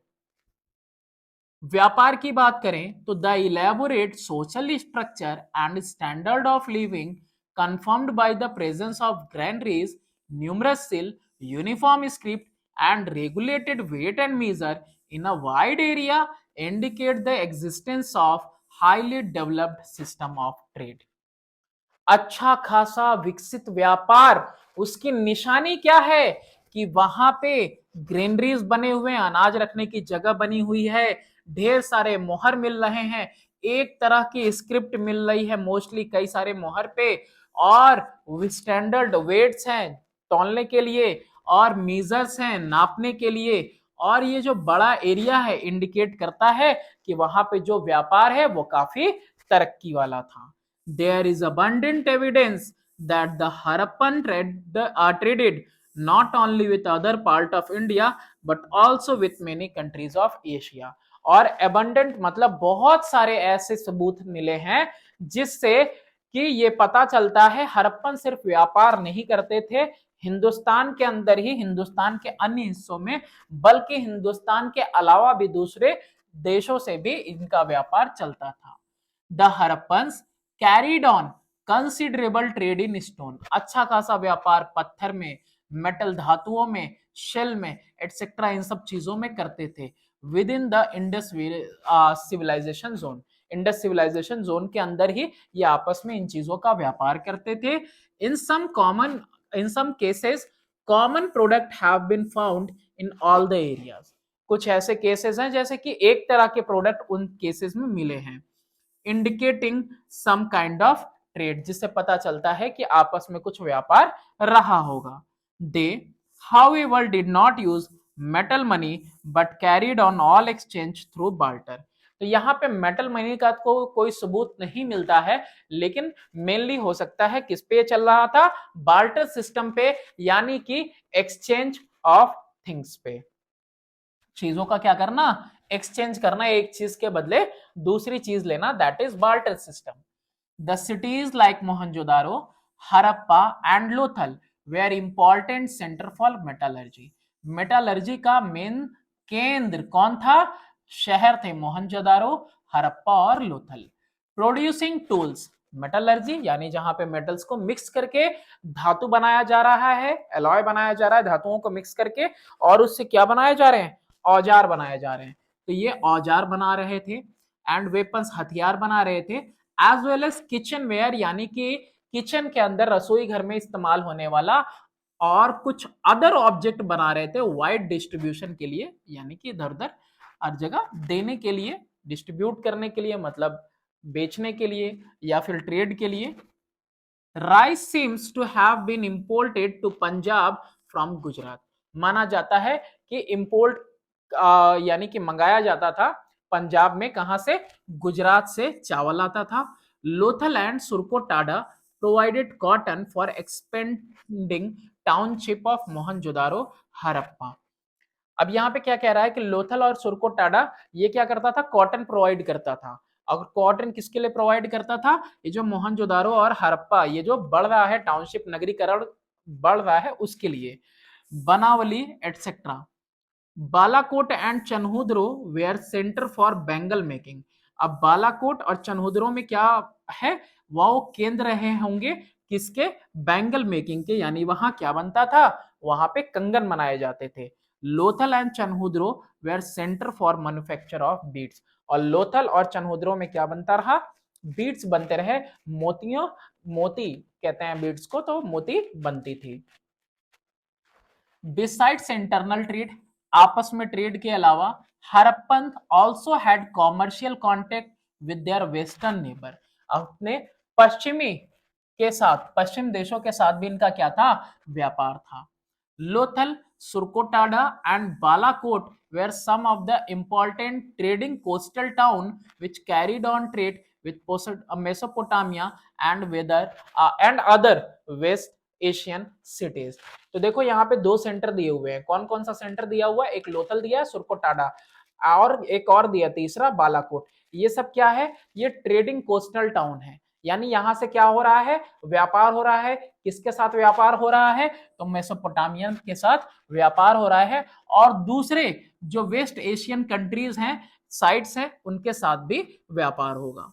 They had also set up trading colony in northern Afghanistan which facilitated trade with central Asia, और जो सेंट्रल एशिया है उसके साथ व्यापार और बेहतर हो सके उसके लिए इन्होंने क्या बनाया हुआ था, अफगानिस्तान के अंदर एक ट्रेडिंग कॉलोनी भी बनी हुई थी। फर्दर इसको देखो, the Mesopotamian record from about 2350 BC onward refer to trade relation with Meluhha. अब ये मेलुहा क्या है ना, ये रेफर करता है, ये जो मेसोपोटामियन रिकॉर्ड है 2350 BC का, वो आपको रिलेट करता है किसके साथ, व्यापार मेलुहा के साथ। और ये है क्या, ये मेलुहा नाम गिवन था, एंशिएंट नेम था, प्राचीन नाम था, किसको दिया गया था, इंडस रीजन को दिया गया था। The Mesopotamian text refer to two intermediate trading stations. अब इनके पास जो टेक्स्ट मिला है उसमें इंटरमीडिएट ट्रेडिंग स्टेशन है, यानी कि बीच में स्टेशन यानी कि जगह है। एक है आपका दिलमुन और दूसरा है आपका माकान, which lie between Mesopotamia and Meluhha. Meluhha यानी कि अपना ही इंडस वैली रीजन, वो और मेसोपोटामिया के बीच में दो ट्रेडिंग स्टेशन थे। तो एक ट्रेडिंग स्टेशन ये है आपका Dilmun. Dilmun has been identified with Bahrain on the Persian Gulf. ये जो पर्शियन गल्फ है इसके पास ही दिलमुन, ये जो देश है, इसको आइडेंटिफाई किया गया है किसके साथ, बहरैन के साथ। Possibly the trade with these countries used to be carried out by sea। समंदर के रास्ते से इन दोनों देशों से क्या किया जाता होगा, व्यापार किया जाता रहा होगा। Mesopotamian text refer to Meluha as land of seafarers. Meluha किसके लिए यूज हुआ है, इंडस रीजन के लोगों के लिए यूज हुआ है। तो ये जो मेसोपोटामियन टेक्स्ट में मेलुहा रेफर हुआ है, कहा जाया है इनको लैंड ऑफ सीफेयरर्स, यानी ऐसे लोग जो समंदर में फिरते हैं, यानी नाविक। Beside the depiction of, besides इसके अलावा क्या है, डिपिक्शंस है, चित्रित है, शिप जहाज और नाव on seals also indicate this, यानी कि जो मोहर है, मोहरों पे भी जहाज और नाव की जो है तस्वीरें मिली है, जिससे पता चलता है कि व्यापार समंदर के रास्ते होता था। The Harappan merchant were exporting to and importing goods from the west and central Asian site, यानी पश्चिम देशों से और सेंट्रल यानी केंद्र में जो एशियन साइट्स हैं उनसे ये सामान उनको देते भी थे और बदले में कुछ सामान लेते भी थे। इंपोर्ट यानी मंगाना, कुछ लेना, और एक्सपोर्ट यानी कुछ दूसरे देश को देना। तो गोल्ड वॉज इंपोर्टेड मतलब आता था कहां से, north Karnataka and Afghanistan. Copper कहां से आता था, from Rajasthan, south India, Balochistan and Arabia से। लेड कहां से आता था, फ्रॉम आइदर ईस्ट और साउथ इंडिया से, ईस्ट या साउथ इंडिया से आता था। तो ये चीजें इंपोर्ट होती थी। वेट्स एंड मेजर की बात करें, नापतोल की, तो a number of stone weights were discovered from the excavation. जो खुदाई हुई है, उस एक्सकेवेशन हुआ है, उसमें बहुत सारे वेट्स एंड मेजर्स मिले हैं पत्थर के। The Harappan people used sets of cubical stone weights, cubical stone weights का ये इस्तेमाल करते थे। द बेसिक यूनिट वॉज 16, और उनका जो बेसिक यूनिट यानी बुनियादी जो यूनिट 16 था वो हमारे 14 ग्राम के इक्वल है आज के। The larger weights were multiple of 16, और जो बड़े बड़े वेट थे वो क्या थे, वो मल्टीपल थे किसके, 16 के, जैसे 32, 48, 64, 128 and so on. The smaller ones were all fractions of 16, और 16 से छोटे भी थे तो वो भी क्या थे, फ्रैक्शन थे किसके, 16 की। ट्रांसपोर्ट यातायात, several representation of ships were found on seals at Harappa and Mohenjodaro. जैसा हमने पहले भी देखा कि इनग्रेव्ड है, चित्रित है किसके पिक्चर्स, जहाज के और नाव के। तो a terracotta model of ship was discovered from Lothal pointing to the use of ship. Terracotta मतलब होता है वही मिट्टी को जो बेक करके बनाया जाता है, उस तरह का मॉडल एक मिला है लोथल में जिसके ऊपर शिप की फोटो है ना, pointing to the use of ship, जिससे पता चलता है कि जहाज के बारे में उनको पता था, इस्तेमाल किया जाता होगा। Boats were also used to carry goods from production centre to cities. तो कहीं कहीं पे प्रोडक्शन सेंटर है जहां से प्रोडक्शन हो रहा है, वहां से कहा दूसरी जगह ले जाने के लिए इनका इस्तेमाल होता रहा होगा। फॉर इनलैंड यानी जमीन पे यातायात के लिए there is enough evidence from terracotta models. मिट्टी के जो खिलौने वगैरह होते हैं ना, उससे क्या पता चलता है, बुलक कार्ड्स मिले हैं जिससे पता चलता है कि बुलक कार्ड्स का इस्तेमाल किया जाता रहा होगा। कॉपर और bronze model of cart with seated driver were also found from Harappa and Chanhudaro. Harappa Chanhudaro से क्या मिला है, कॉपर या ब्रॉन्ज का मॉडल मिला है जिसके ऊपर क्या दिख रहा है, एक व्यक्ति बैठा हुआ उसको चला रहा है, सीटेड ड्राइवर के साथ मिला है, जिससे पता चलता है कि बुलक कार्ट का वो इस्तेमाल करते थे। Cart used in those days resemble the modern Ekka horse cart, यानी कि उस समय में जो बुलक कार्ट था वो बिल्कुल हमारे आज के घोड़ा गाड़ी के जैसे ही उसी के माफिक है। आर्ट एंड क्राफ्ट की बात करें, all the work of Harappan art including figuring of clay and terracotta, stone and bronze sculpture, seal and beads are products of skilled craftsman. पढ़ तो लिया, मीनिंग क्या है इसका, इसका मतलब यह है कि जो भी कला आप देख रहे हो, यानी चीनी मिट्टी का कोई फिगर बना देना, या मिट्टी से उसको बेक करके आकार देके उसको बेक करना, कोई वो फिगर देना, पत्थरों का चीज बनाना, या ब्रॉन्ज की कोई मूर्ति बनाना, या कोई सील मतलब मोहर बनाना, बीड्स मतलब मोती बनाना, ये सब कुछ कैसे पॉसिबल था, ये सब प्रोडक्ट है किसका, एक हुनरमंद क्राफ्टमैन उसको बना रहा है ना, काश्तकार जो क्या करता है, नक्काशी करता है। A piece of woven cotton was discovered from Mohenjo-daro and textile impression were found on several objects। देखो, टेक्सटाइल मतलब वही कपड़े का जो इंप्रेशन है यानी जो चिन्ह है वो बहुत सारे ऑब्जेक्ट पे भी मिला है, और साथ में एक टुकड़ा बुने हुए कपड़े का कहां पे डिस्कवर हुआ है, मोहनजोदारो में। दिस शोज, ये पता चलता है इससे कि वीविंग भी जो है वो एक इंपॉर्टेंट क्राफ्ट था उस टाइम में, उस जमाने में। The Harappans practised boat making, वो नाव बनाते थे, सील मेकिंग यानी मोहर बनाते थे, एंड मेकिंग टेराकोटा आर्टिकल यानी कि मिट्टी के आर्टिकल चीजें बनाते थे, वेयर इंपॉर्टेंट क्राफ्ट, और ये चीजों के बनाना उनका इंपॉर्टेंट यानी कि अच्छा खासा मुख्य क्राफ्ट था। द सब्जेक्ट पोर्ट्रेट, जो चीजें ये बना रहे हैं वो चित्रित करते थे सील्स के ऊपर, सील यानी मोहर के ऊपर, एंड टेराकोटा फिगर के ऊपर। वो सब क्या चीजें थी, ये जब चीजों को बना रहे हैं तो उसके ऊपर क्या लगा रहे हैं, वो चित्र इंप्रेशन वगैरह दे रहे हैं। वो इंप्रेशन किन किन चीजों की है, उसमें ह्यूमन बींग्स के भी चेहरे थे, एनिमल्स के, बर्ड्स के। The human figurine were shown wearing heavy ornament and jewellery and elaborate headgear. तो यानी कि जो ह्यूमन फिगर थे यानी जो इंसानी तस्वीरें बना रहे थे, वो चित्रित कर रहे थे, उसमें वो इंसानी चित्रों पे बनाते थे कि भाई वो बहुत सारा गहना वगैरह पहन रहे हैं, सर के ऊपर भी कुछ लगाया हुआ है, हैवी ज्वेलरी वगैरह पहन रहे हैं। अमंग द इनएनिमेट, इनएनिमेट मतलब जिनमें जान ना हो, ये तो ह्यूमन बीइंग की बात होगी, जिनमें जान ना हो वैसे ऑब्जेक्ट्स जो बन रहे थे, तो most common were terracotta models of bullock cart and plough. तो मेनली कौन था, बुलक कार्ट और प्लफ बनाते थे। फर्दर द गोल्ड स्मिथ यानी सोनार था जो ज्वेलरी बनाता था of silver gold and precious stone, है ना, कुछ जो है पत्थर होते होंगे कीमती उनका। The Harappan also new the art of bead making, मतलब माला बनाने की कला भी उनको पता थी। Harappan produce their own characteristic pottery which was made glossy and shining. उनको वो खुद का एक अलग टाइप का पॉटरी यानी कि मिट्टी के बर्तन वगैरह बनाते थे और उसको वो शीशे के माफिक ग्लॉसी बनाते थे और शाइनिंग यानी कि चमकदार बनाते थे।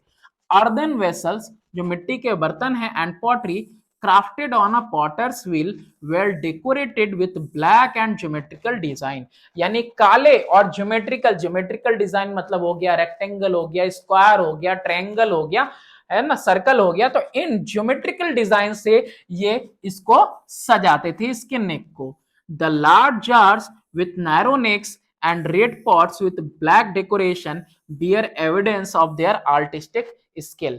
कह रहा है कि जो बड़े बड़े जार हुआ करते थे पतली पतली गर्दनों के साथ और लाल कलर के जो मिट्टी के बर्तन होते थे और काला उसके ऊपर डेकोरेशन था, वो दर्शाता है क्या दर्शाता है कि वो काफी ज्यादा हुनरमंद थे, काफी स्किलफुल थे इन चीजों को बनाने में। दोनों के बारे में आप जानते हो। मूर्ति कला की बात करें तो Harappan artist were skilled sculptors, यानी कि बहुत बेहतरीन वो क्या करते थे, उनकी मूर्ति कला जो है वो भी हाई डिग्री पे थी। A large number of stone images have been found, बहुत सारे पत्थर के जो है इमेज मिले हैं। Among these the statue of bearded man, bearded दाढ़ी वाला जो आदमी उस साइड में है, found in Mohenjodaro is well known, ये काफी ज्यादा फेमस है। The bronze statue of dancing girl, ये जो ब्रॉन्ज स्टैचू है डांसिंग गर्ल का, तो ये तो चैप्टर में ऑलरेडी हमने पढ़ लिया कि एक हाथ इसके कमर पे है, दूसरे वाले में हैवी बैंगल है और ये इंजेनिटी सरलता जोश और विविधता की तस्वीर है, इसको ऑलरेडी हमने पढ़ रखा है पहले ही। तो ये था found at Mohenjodaro is another masterpiece of art, है ना, ये एकदम नमूना है, कला का नमूना है बिल्कुल। बिसाइड्स इसके अलावा डांसिंग गर्ल के number of bronze figure of animals, bronze figure यानी कॉपर जिंक का मिक्स या कॉपर टिन का मिक्स से क्या मिला है, बहुत सारे फिगर जानवर के मिले हैं, बोफेलो के मिले हैं और रैम्स के मिले हैं और कुछ मॉडल हैं ऑफ कार्ड्स, है ना, हैव बीन अनअर्थ यानी कि पाए गए हैं, यानी कि एक्सकेवेशन के टाइम पे मिले हैं। Terracotta figurine have been found in large number from the Harappan settlement. अभी जो हरप्पन सेटलमेंट है ना वहां से टेराकोटा फिगरिन यानी कि मिट्टी के जो बर्तन वो मिट्टी का जो डिजाइन बनाया जाता है मतलब खिलौने वगैरह बनाए जाते हैं, तो वो सारी चीजें ज्यादातर कहां से मिली है, हरप्पन से। They were perhaps used as toys और कल्ट फिगर, तो शायद उनको इस्तेमाल किया जाता होगा खिलौनों की तरह या फिर कल्ट फिगर होता है यानी कि संस्कृति को दर्शाने वाला कोई फिगर होता है, उस तरीके से उसको बनाया गया होगा, है ना, कि वो दर्शाएगा किसको, कल्चर को या फिर एज अ खिलौना। A large number of male and female figurine have also been found, ढेर सारे मेल फीमेल वाले भी फिगर मिले हैं। The sculpture in metal was done through the special lost wax process। अब ये जो मेटल का जो मूर्ति बनाना है या कोई डिजाइन बनाना है तो ये स्पेशल वैक्स लॉस्ट प्रोसेस से बनाया जाता था। वो प्रोसेस क्या है, इस प्रोसेस के अंदर जो वैक्स है उसका पहले फिगर बना दिया, वैक्स को आराम से ठंडा करके आकार दिया जा सकता है, तो वैक्स का फिगर बना दिया, फिर उसके ऊपर कोटिंग की किसकी, चीनी मिट्टी की, और चीनी मिट्टी की कोटिंग करने के बाद जैसे ही वो ड्राई हुआ उसको हीट किया जाएगा, हीट किया जाएगा, then the wax was melted by heating, किसी एक सुराख से किसी एक जगह से वो सारा मेल्ट करके वैक्स बाहर निकाल लिया जाएगा, अंदर बचेगा हॉलो, हॉलो मतलब बिल्कुल खाली जगह बचेगी। एंड फिर क्या जाएगा, दस क्रिएटेड वॉज, अब ये जो हॉलो मोल्ड बचा हुआ वो बना है अंदर, उसको फिल किया जाएगा, भरा जाएगा विथ मॉल्टेन मेटल, यानी धातु को गला के फिर उस सुराख से उसको भरा जाएगा, तो फिर उसके अंदर ये जो मेटल जाएगा वो ठंडा होके बिल्कुल सॉलिड हो जाएगा और जो क्ले था उसका शेप ले लेगा, which took the original shape of the object, इस तरीके से वो उसका क्या ले लेगा, शेप ले लेगा। फर्दर ड्रेस की बात करें तो कैसा कपड़ा पहनते थे ये, तो ये जो लोग हैं ये Indus valley man used to wear a dhoti as depicted on a potsherd from Harappa. Potsherd का मतलब होता है बर्तन पे। एक फोटो मिली है, फोटो नहीं क्या कह सकते हो, तस्वीर मिली है, चित्रित मिला है, जिसे पता चलता है कि वो क्या पहनते थे, dhoti. They wore a shawl as an upper garment as shown by the famous figure of the priest from Mohenjodaro. वो जो मेन मिला है ना, बियर्डेड मैन, उससे पता चलता है कि वो शॉल भी ओढ़ते थे। The women wore a skirt and use the cloak. Cloak का मतलब होता है लबादा, बड़ा सा कपड़ा है ना, शॉल की तरह ही लपेट लेना।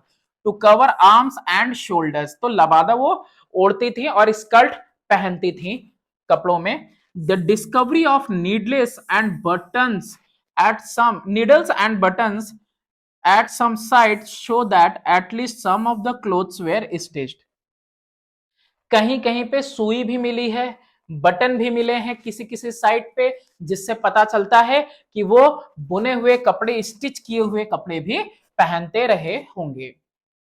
ऑर्नामेंट, गहनों की बात करें तो ऑर्नामेंट दोनों पहनते थे, मैन भी पहनते थे और साथ में वुमेन्स भी पहनती थी। Some of the common ornament were necklaces, गले का हार, फिंगर रिंग्स, कंगन, आर्मलेट्स, एंकलेट्स, अरे वो कमरबंद होता है, फिर उसके बाद में तुम्हारा पायल होता है, नाक में पहनने वाला होता है, फैन शेप्ड हेड ड्रेस होता है, और इयरिंग कान में पहनने वाली।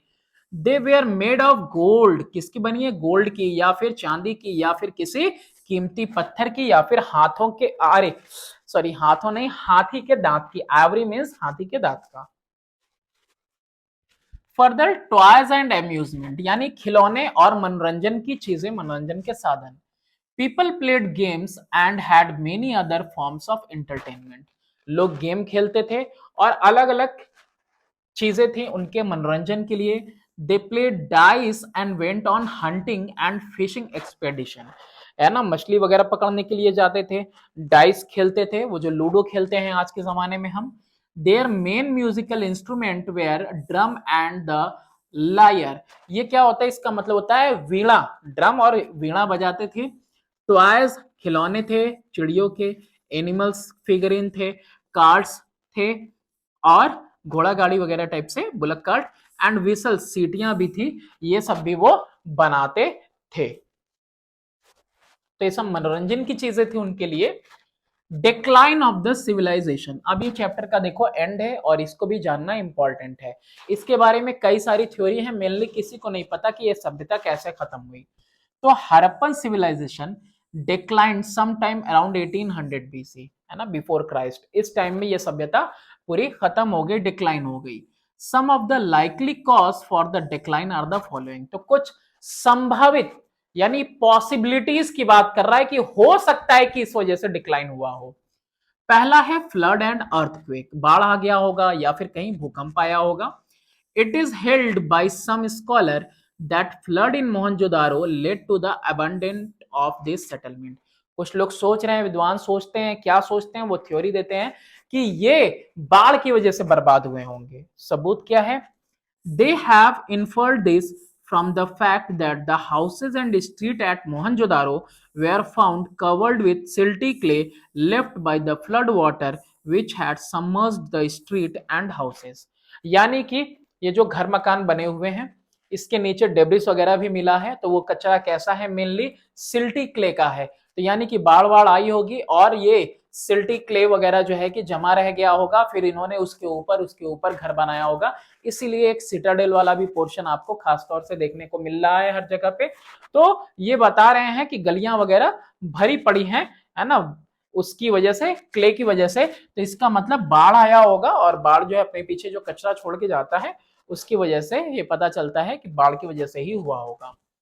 The people of Mohenjo-daro again built up houses and street on top of the debris of the previous building after the flood had receded.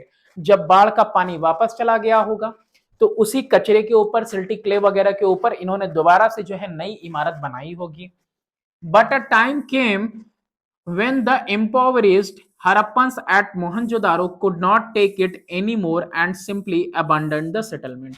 लेकिन हुआ क्या होगा, एक बार हुआ, दो बार हुआ, लेकिन कई बार ऐसा होगा तो लोग टूट जाएंगे और कमजोर हो जाएंगे। तो ऐसे में लोगों ने क्या किया होगा, हड़प्पन सिविलाइजेशन ही पूरी ये सभ्यता से आगे चले गए होंगे, यानी यहाँ पे ये जो जगह है इसको इन्होंने छोड़ दिया होगा, अबेंडन कर दिया होगा, और इसीलिए ये सभ्यता यहाँ पे समाप्त हो गई।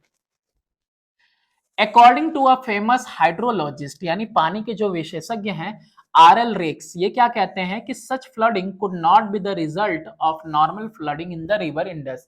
यानी ये जो रिवर इंडस है उसमें नॉर्मली अगर किसी तरह की बाढ़ वगैरह आएगी तो इतना बुरा कंडीशन नहीं हो सकता।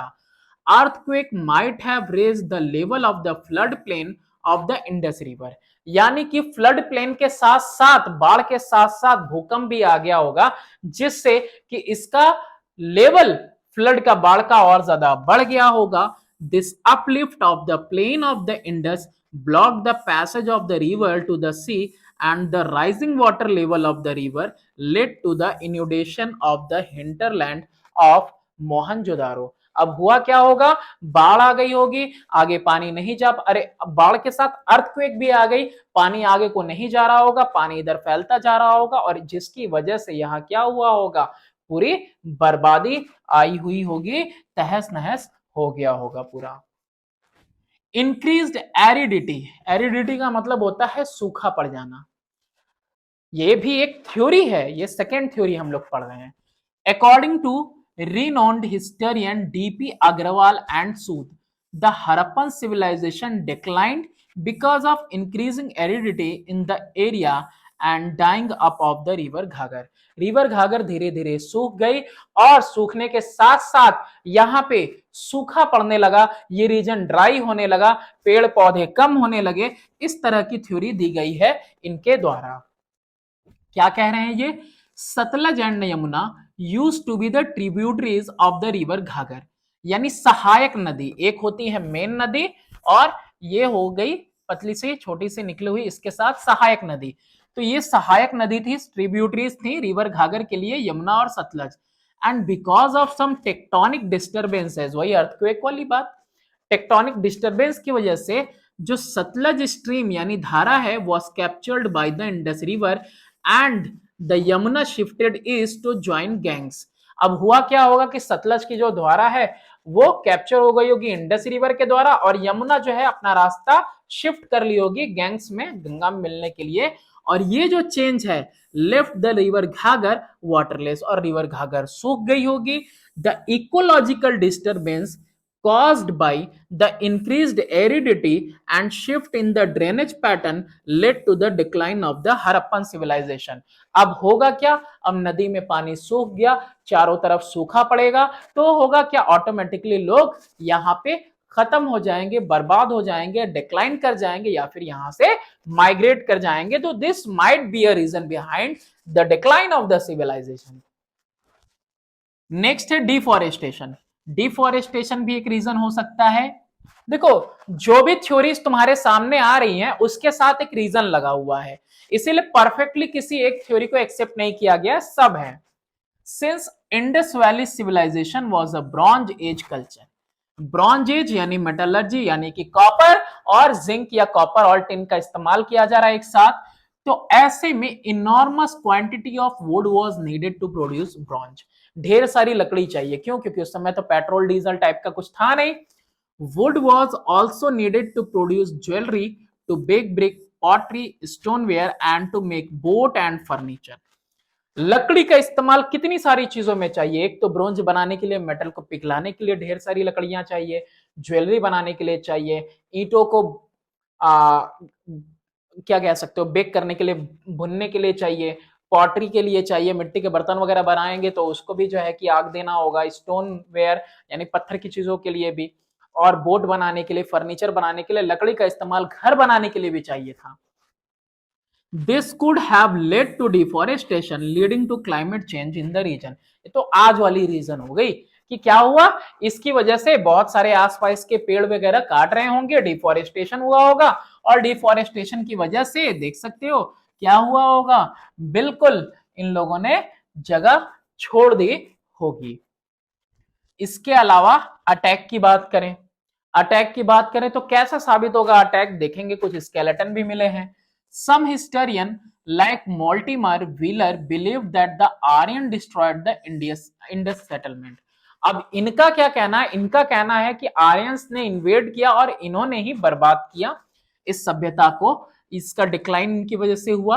और रीजन देंगे ये, क्योंकि according to Mortimer Wheeler in last phase of the Mohenjodaro men, women and children were massacred in the street and houses, as is evident from the skeleton of 13 male and female and one child found lying in a room। ये कह रहे हैं अपनी theory को साबित करने के लिए एक एविडेंस का ये सहारा ले रहे हैं, और वो एविडेंस ये है कि मैसेकेयर हुआ होगा, यानी कि लोगों का कत्लेआम हुआ होगा। और ये कत्लेआम कैसे पता चल रहा है, क्योंकि एक ही रूम में 13 स्केलेटन मिले हैं, औरतों के, मर्दों के और एक बच्चे का स्केलेटन मिला है। तो इससे पता चलता है कि शायद वहां पे क्या हुआ होगा, आक्रमण हुआ होगा, कत्लेआम हुआ होगा, जिसकी वजह से ये बर्बाद हुआ होगा। The decline of the physical aspect of the Harappan civilization did not lead to total disappearance of all the traits of this civilization।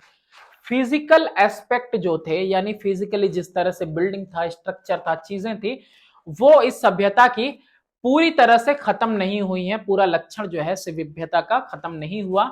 Many of its feature were found in the later cultural development. बाद में भी इसकी कुछ features, विशेषताएं हमको मिलती हैं बाद में, जो कल्चर यानी संस्कृति डेवलप हुई, विकसित हुई, उसमें भी। द हरप्पन कल्चर यानी यह जो हरप्पन है, way of making baked pottery, यानी कि गीले मिट्टी का बनाना फिर उसको बेक कर देना, वैसे पॉटरी बनाना, ब्रिक्स जो कि आज भी भट्टे में ईंटें बनते हैं, मोती बनाना और ज्वेलरी बनाना, टेक्सटाइल वगैरह, was adopted by the later civilisation. ये सारी चीजें जो है बाद की सभ्यताओं ने भी क्या की, इसको अपनाया। One of the most remarkable achievement of the Harappan people was the cultivation of cotton। तो सबसे मेन, देख रहे हो क्या कह रहा है, मोस्ट रिमार्केबल है ना, अचीवमेंट क्या है इनका, कि हरप्पन पीपल क्या कर रहे थे, कपास उगा रहे थे, कॉटन उगा रहे थे, which was adopted by the Egyptian after several centuries. और कई सदी बाद इजिप्शियंस ने इसको अपनाया। इन द रिलीजियस स्फेयर, अगर हम बात करें धर्म के क्षेत्र की, तो जो वर्शिप ये कर रहे थे पशुपति शिव की, और जो female deity as mother goddess, sacred trees, पवित्र पेड़ों की, जानवरों की पूजा, सरपेंट यानी नेवलो, जो सांप वगैरह टाइप के होते हैं, ये रहा सांप वगैरह, इनकी पूजा, religious symbols etcetera which were prevalent, जो उस समय चलन में थे, प्रिविलेंट मतलब चलन में थे हरप्पन पीरियड में, some of them have continued to this day. वो सब पूजा आज भी होती है उस तरह की। तो ये हम लोगों ने चैप्टर पढ़ा 1 by 1 डेप्थ में। अब यही चीज मैं आपको विद इन 30 to 40 मिनट्स भी दे दूंगा, लेकिन आपके हाफ ईयरली या एनुअल एग्जाम से पहले भी। तो आप अभी फिलहाल आपके पास बहुत सारा टाइम है, और समर वेकेशन भी होने वाले हैं, तो वीडियो पूरा देखिए, ताकि क्वेश्चन आंसर जब हम डिस्कस करें तो आपको लगे कि आपको सारी चीजें ऑलरेडी पता है, पढ़ रखी हैं। Thanks for watching, do subscribe and share my channel.